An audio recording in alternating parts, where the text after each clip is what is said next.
89 verse 34. Praise the Lord. My covenant will I not break, nor alter the thing that is gone out of my lips.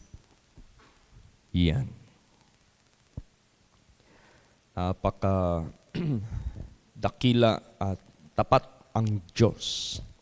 Sinabi dito, my covenant will I not break, nor alter the thing that is gone out of my lips. At alalahanin natin, napapansin niyo ba ano ang lumalabas sa bibig ng Diyos? Para din itong manual.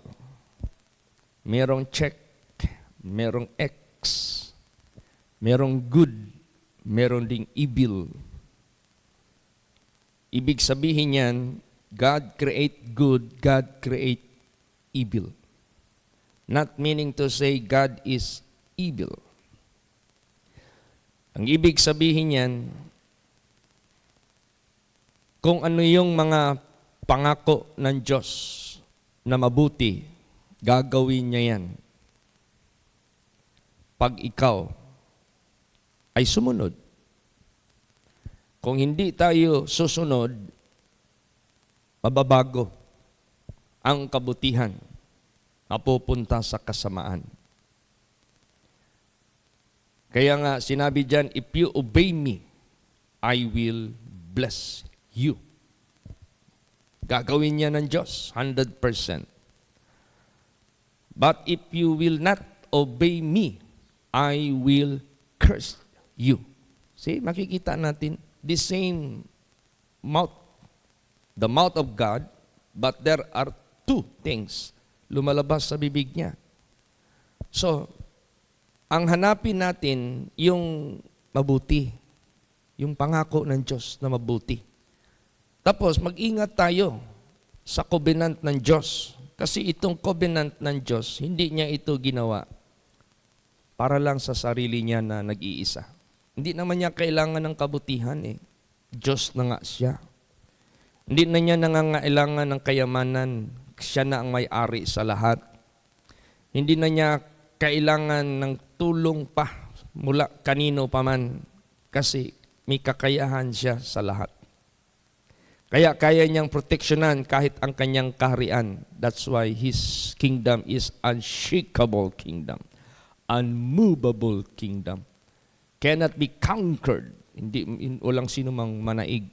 Kaya, ang Diyos hindi na kailangan ng may mangako pa sa Kanya ng mabuti. Kasi nanggagaling sa Kanya ang kabutihan, nanggagaling sa Kanya ang pangako. Ang sinabi niya dito, my covenant will I not break, nor alter the things that is gone out of my lips. Lahat ng mga sinalita niya. Pag sinabi niya, I will bring you into my kingdom, gagawin niya yan. I will bless you dito sa sanglibutang ito, gagawin niya yan. I will protect you from all your enemies, gagawin niya yan. Lahat-lahat gagawin ng Diyos. I will feed you, papakainin ko kayo. Kaya nga, sabi nga ni David, when I was young and now I am old, I never seen any righteous man begging bread. Ibig sabihin yan, God promised to the righteous man that He will feed. Papakainin niya. And God never fails. Hindi nag-fail ang Diyos sa kanyang pangako. Ngayon, intindihin natin yung word covenant. Lahat ng mga word dito sa mundo has a meaning. May meaning talaga yan. May kahulugan talaga yan. So, para hindi tayo magkamali, kailangan i-define natin yung what is covenant. Covenant, that is a relationship between two partners. Hindi lang nag-iisa ang Diyos. Hindi na niya kailangan yung ano pang kabutihan. Tayo ang nangangailangan dyan. So, yung covenant, gagawin ng Diyos, siya at tayo. Kaya nga, two partners who make binding promises to each other. ah, gumawa siya ng binding promises to each other. Pag sinabi niya, if you obey me, that is our part. Ang part naman ng Diyos, I will bless you. Yan yung binding promise na sample. Pag nag-obey tayo sa Kanya, siya naman maggawa ng Kanyang pangako na i-bless tayo. Example, pag lumakad tayo after the Spirit, sa atin yan, pangako niya, makarating kayo sa aking kaharian. Ganon lagi ang covenant. Hindi one part. That is binding promises by two parties. And these two parties must work together to reach common goal. Kailangan itong dalawa mag-work together to a common goal. Kung ano yung parihong goal. Kunyari, ang goal natin is to be blessed. Na i-bless tayo ng Diyos. Gagawa man ang Diyos ng pangako na i-bless niya tayo. Pero merong siyang hinihingi sa atin na tayo ay makipag-cooperate sa Kanya. Ang obedience, yun ang hinihingi ng Diyos. Kaya, pag tayo nag-obey sa Diyos, hindi niya i-break ang Kanyang covenant. Hindi siya katulad sa isang tao na magsisinungaling. Never yan. Basahin natin yan. Numbers 23, verse 19. Praise the Lord. God is not a man that he should lie, neither the Son of Man that he should repent. Hath he said, and shall he not do it? Or hath he spoken, and shall he not make it good? Yes. Napapansin natin yung Word of God. From Genesis to Revelation, anong sinasabi ng Diyos? Hindi siya nagsisinungaling. Mangyayari at mangyayari. Salvation to those who believe Him, destruction to those who will not believe Him. Saan natin nakikita yan? Sa panahon ni Noah. Si Noah believed God and obeyed God. Naligtas siya. The rest of the people who do not believe God or did not believe God, lahat sila napahamak. It doesn't matter how much the number of it. Di tinitingnan ng Diyos yan. Kaya, napaka-importante. Makilala natin yung Diyos na nangangako sa atin, sa tao. Para we have to deal with Him faithfully, with fear and trembling. Praise the Lord. Tingnan mo yung pangako ng Diyos kay Abraham.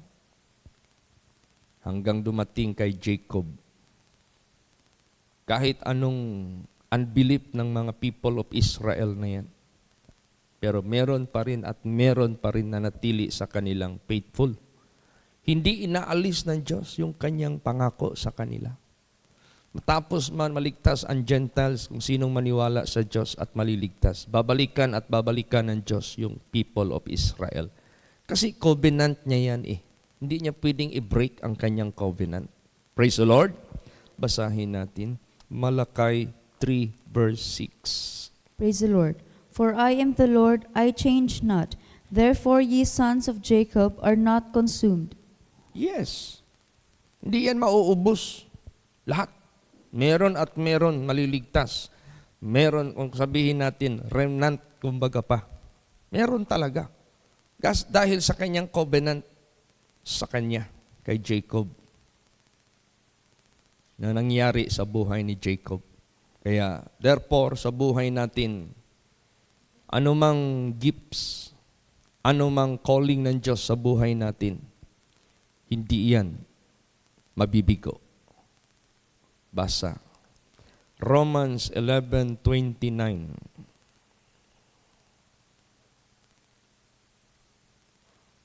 Praise the Lord. For the gifts and calling of God are without repentance. Yes. Hindi yan mabibigo. 100% yan. Basta galing sa Diyos. That is perfect. Gift from above. Hindi yan mabibigo. Kaya pasalamat tayo kung mag-deal tayo sa Diyos faithfully, honestly, mas faithful ang Diyos sa atin. Kung hindi natin nakakalimutan yung covenant niya sa atin, mas mindful ang Diyos sa kanyang covenant. Kung inuutusan tayo ng Diyos, be mindful of my covenant, mas mindful ang Diyos kaysa atin. So, therefore, kung ganun pala, pagbutihin natin para maka-benefit tayo sa kanyang faithfulness. Ayusin natin para hindi mag-fail. Tingnan mo, gaano ka-faithful yung kanyang mga pangako, yung gifts niya. Lahat basahin natin. James 1:17.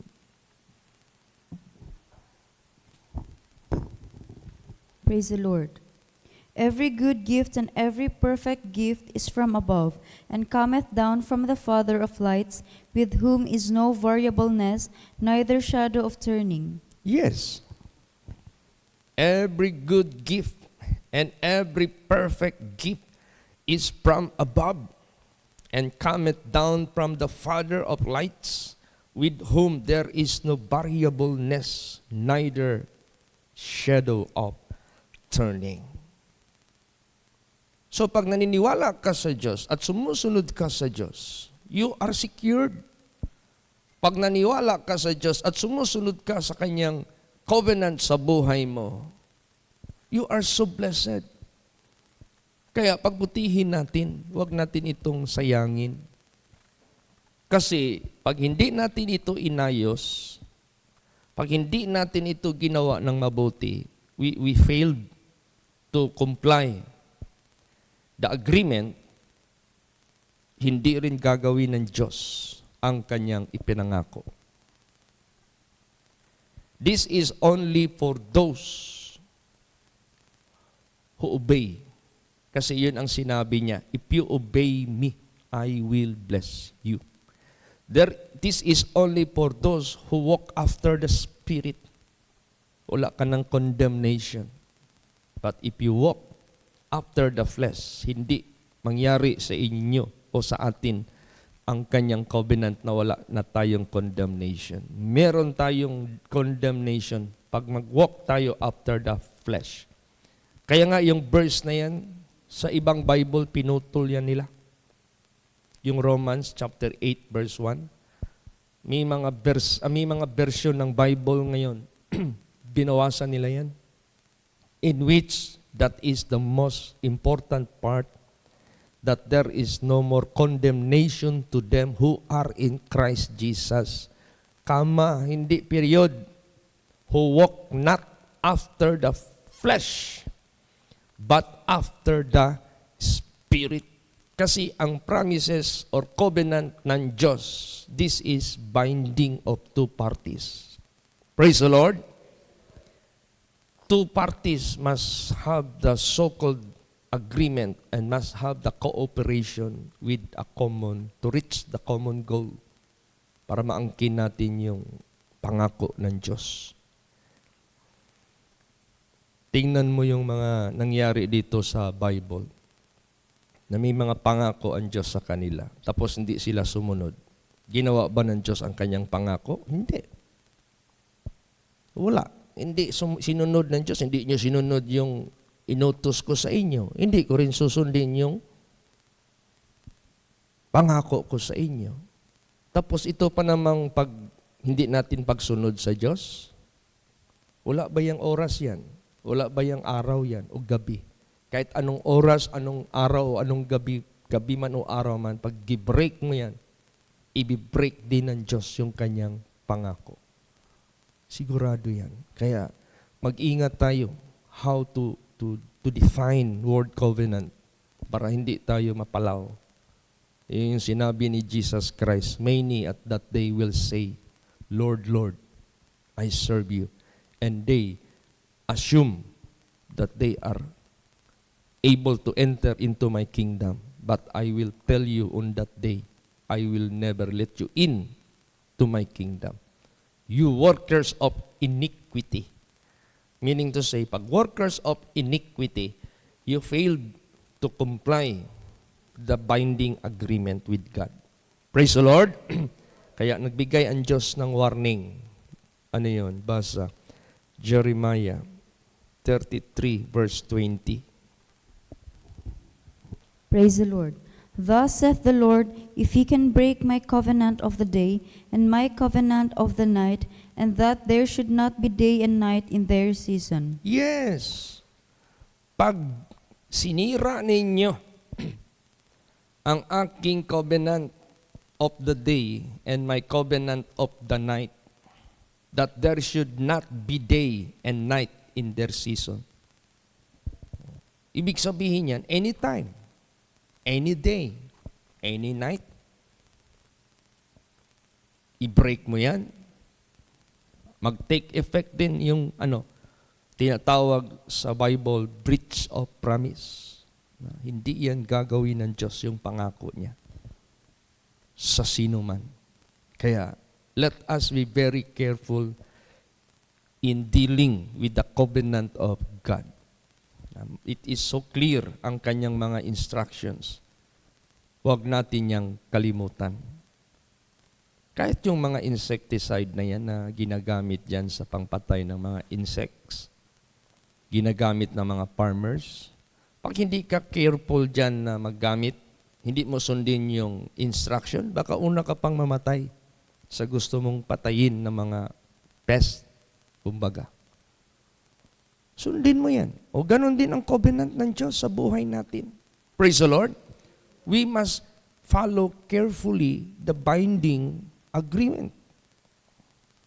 God and you, God and me, God and the people, ayusin natin ng husto paano natin i-define yung covenant na yan. Huwag natin yang isi-isihin. Kaya nga, kung tutuusin, napakaganda ng mga pangako ng Diyos. Pero nasasayang lang ito sa mga tao na hindi tumatalima sa kanyang covenant. Kapag sinabing covenant, dalawa yan. God's good promises, like salvation, blessing, protection, lahat-lahat na ng mga pangako niya, ibibigay niya yan. Pero meron siyang pinapagawa sa atin. Obedience, faithfulness, endurance, lahat-lahat ng mga sinasabi niya na dapat nating gagawin para mangyari yung covenant sa buhay natin. Ang ganda pa naman ang mga covenant ng Diyos. Walang kasing tulad. Wala pang insurance sa mundong ito na maka-offer sa ino-offer ng Diyos sa kanyang covenant. Praise the Lord. Wala. Walang insurance na maka-promise yan sa tao. Oy, kuha kayo ng insurance. Kuha ako, 1 million monthly. Pero di kayo magsisi sa privilege. Hindi nila kaya. Katulad nito, anong sinabi ng Diyos sa kanyang covenant?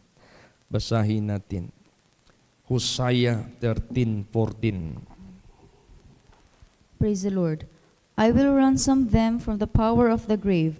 I will redeem them from death. O death, I will be thy plagues. O grave, I will be thy destruction. Repentance shall be hid from mine eyes. Ayan.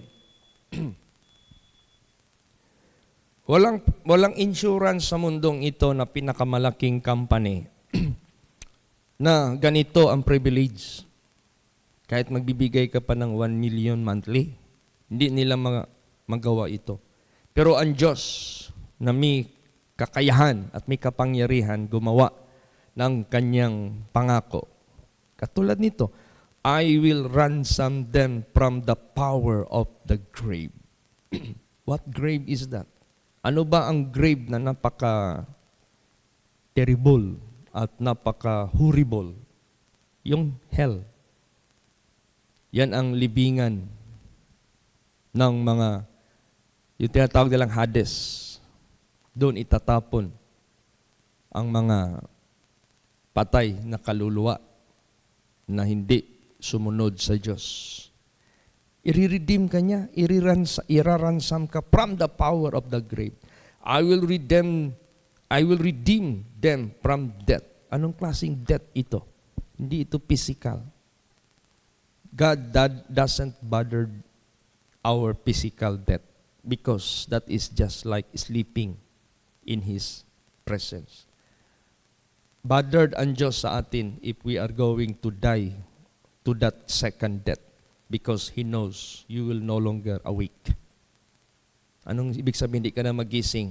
Hindi na mabago yung iyong status sa impyerno.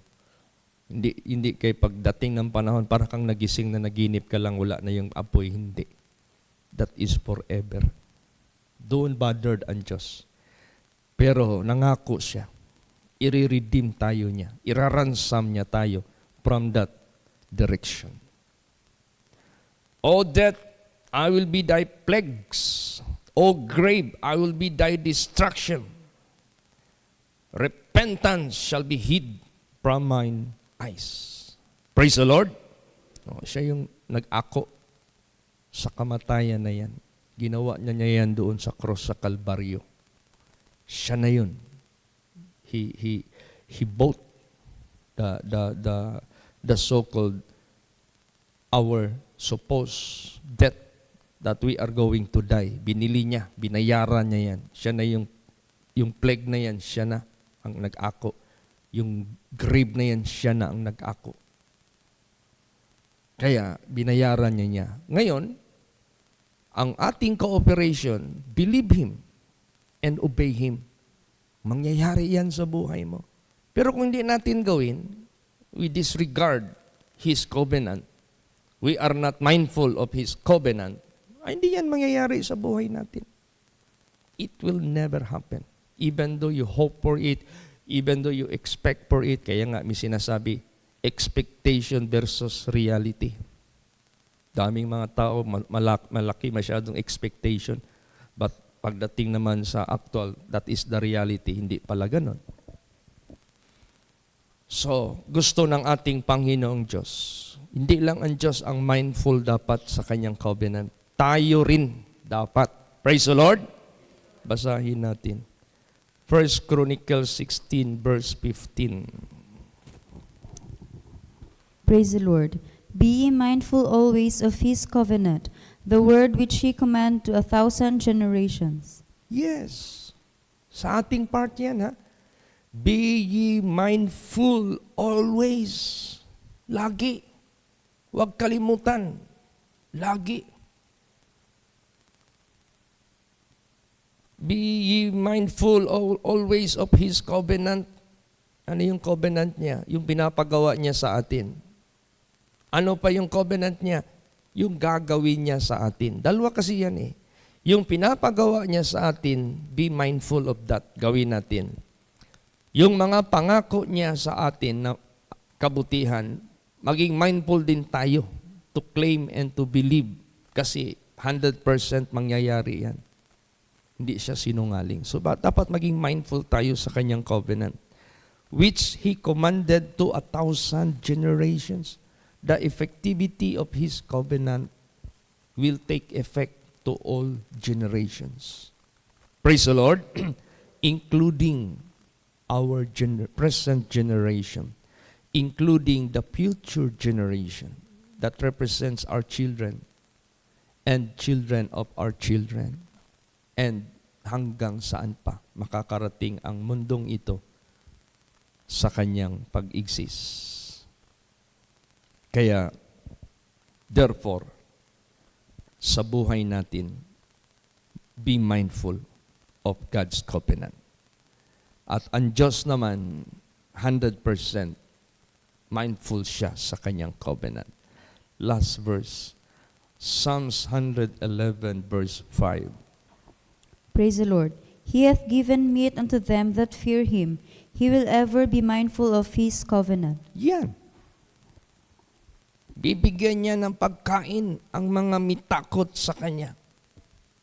He will ever be mindful of His covenant. Pero merong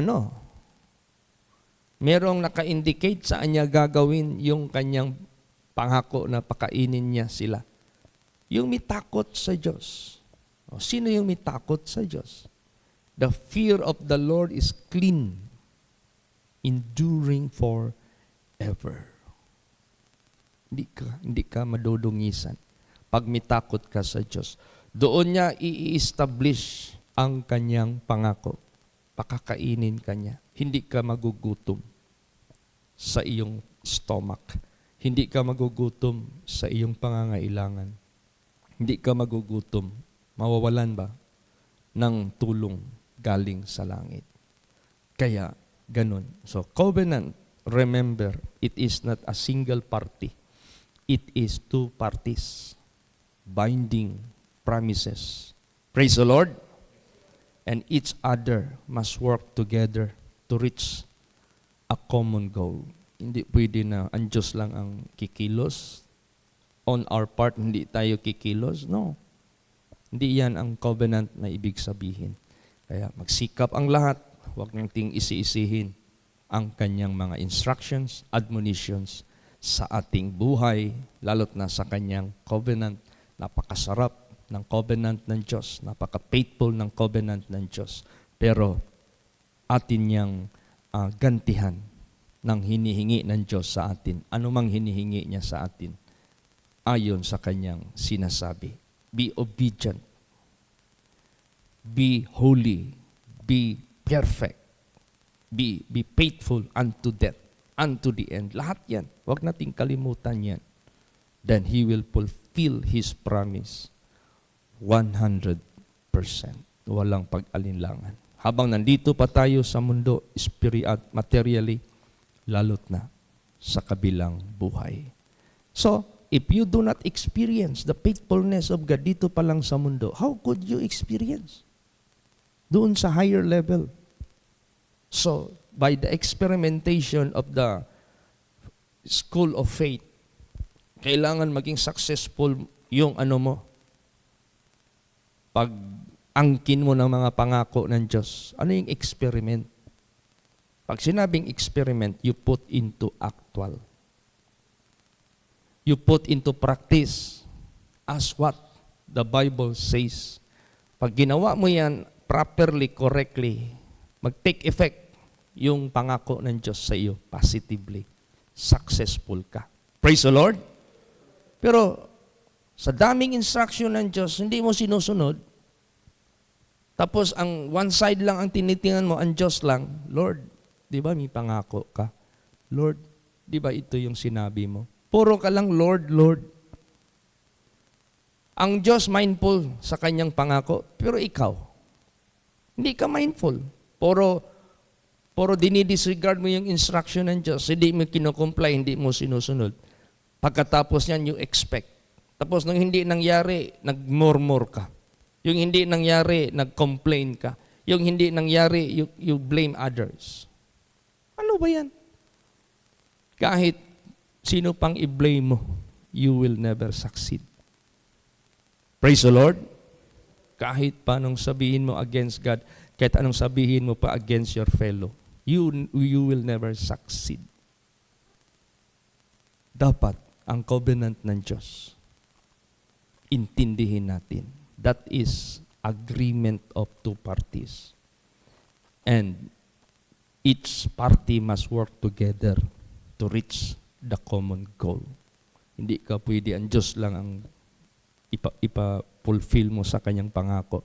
Tapos on your part, unfulfilled, hindi pwede yan. Yan yung sinabi ng Diyos. There is no night, there is no day in their seasons. If you break my covenant, I will break my covenant too. There is a breach of promise na kung tawagin. Kaya nga dito sa Bible, maraming pangyayari dyan. Imbis si King Saul na first king of Israel, then to his children, ipasa yung covenant ng Diyos to rule over Israel. Nawala. Nalipat doon kay David. Praise the Lord. Tapos yung anak naman ni David, nag-disobey, nalipat naman doon sa servant niya. Ganun lang yan. Kaya makikita natin yung kilos ba ng Diyos. Si Eli, dapat doon sa mga anak niya, mangyari yung covenant ng Diyos as high priest, nalipat sa iba.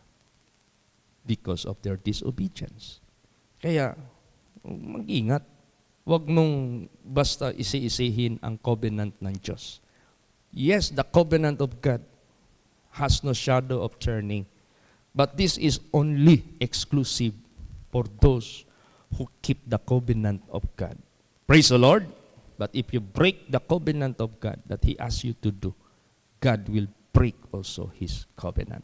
Kaya pasalamat tayo sa Diyos for reminding everyone so that you will never blame God. You will never blame others. But pag sinunod mo ang covenant ng Diyos on your part, gagawin ng Diyos yung part niya sa iyo.